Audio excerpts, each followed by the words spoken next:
My name is Ava Mitchell, and I was 26 years old when I learned that someone could dismantle your entire life without ever laying a hand on you. I had just been discharged from the hospital after emergency surgery. I was still so weak that walking from the car to my apartment door felt like crossing miles. One hand pressed against the wall, the other clutching my discharge papers.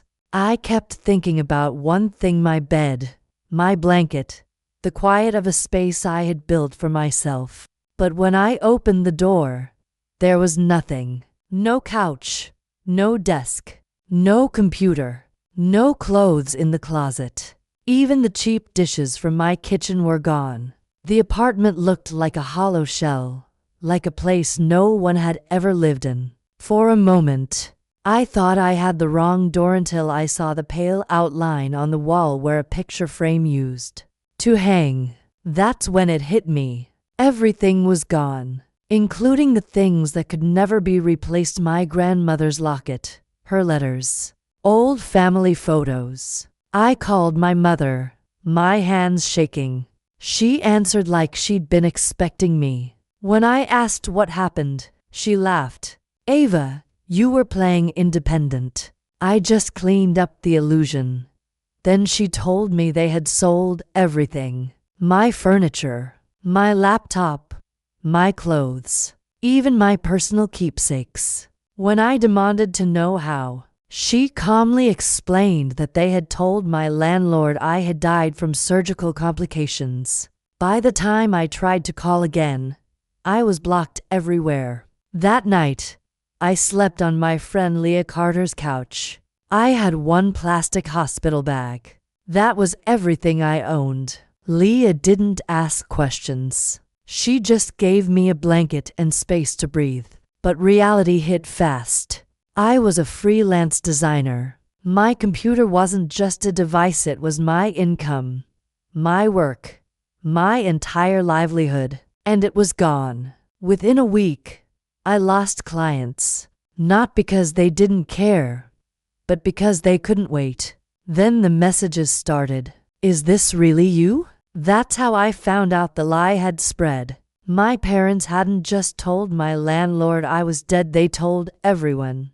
Family, friends, neighbors. They had posted online about my passing, accepted sympathy, collected money, and played the role of grieving parents. Meanwhile, I was alive, broke, and sleeping on a borrowed couch. I started gathering proof: screenshots, messages, photos of my empty apartment. When I went to the police, they treated it like a complicated family matter.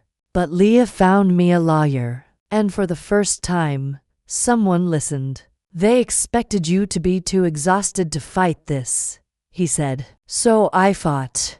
The case took 2 years. 2 years of my parents claiming concern, confusion, and misunderstandings. But I had receipts, evidence, proof. The court didn't care about their emotions, it cared about facts. And the facts were clear. They had taken everything, sold it, lied about my death, and profited from it. I won $43,000 in damages. It didn't bring back my grandmother's locket. It didn't restore the lost time. But it was something they couldn't deny. They refused to pay. So I enforced it. Liens, wage garnishment, legal pressure. The truth started spreading. Neighbors found out. Donations were questioned. Their carefully crafted image began to crack. Then one morning, my phone rang. It was my younger brother, Ryan. He was crying. "Mom's in the hospital. Dad's falling apart. The lawyers won't stop. Ava, please make it stop." I asked him one question. "Did you help them take my things?" Silence. That silence told me everything. Days later, I went to their house. It looked the same on the outside: perfect lawn, polished front door. Inside, it was different. Tension, fear, cracks showing through. They tried to frame it as a misunderstanding. as pressure, as a mistake. I named every action, the break-in, the lies, the sale of my belongings, the fake death.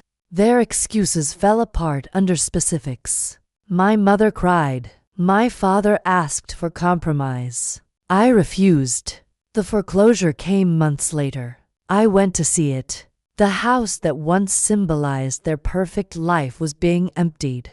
Boxes, a rental truck, no illusion left. My father looked at me and asked, "Are you satisfied?" I told him the truth. "No, but this isn't something I did to you. It's something you built." They lost the house, their reputation, their circle. My brother blamed me. Some relatives said I went too far. Others finally understood. I rebuilt my life. Slowly, honestly. A new apartment, new furniture, a stronger business. I never got everything back. Some things are gone forever. But I got something more important. Clarity. Family is not a free pass to destroy someone. Forgiveness is not something people get to demand when they're uncomfortable with consequences. And justice doesn't always look loud or dramatic. Sometimes it looks like patience, evidence, boundaries. My parents tried to erase me to protect their image. Instead, the truth erased everything they built on lies. And I don't regret it.